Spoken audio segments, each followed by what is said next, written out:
Every intelligence operation that sees the light of day has two purposes. The first purpose is the intelligence operation. But if it was just the intelligence operation, it would stay secret forever. The second purpose of every successful intelligence operation, when they become public, is to send a signal to the world. If you work against us, we will do this to you. If you work for us, we will take care of you in this way. It's a massive information campaign. Do you think in that way CIA is not doing a good job? Because there's, the FSB, perhaps much less so, GRU, but the KGB did this well, which is to send a signal, like basically communicate that this is a terrifying organization with a lot of power.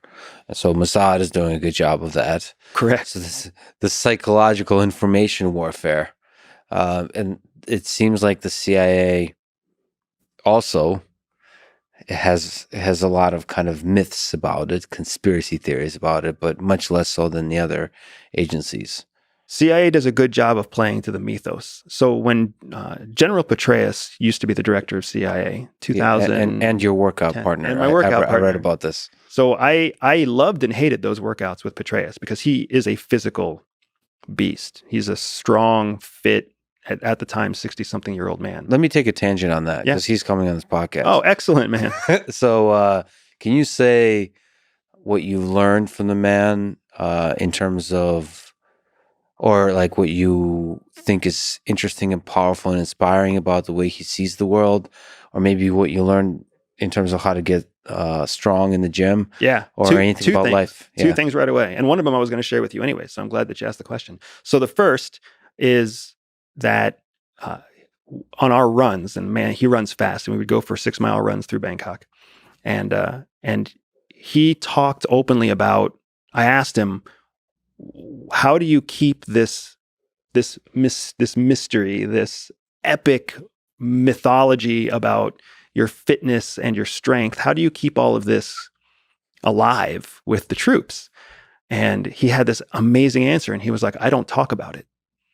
Myths are born not from somebody orchestrating the myth, but from the source of the myth simply being secretive.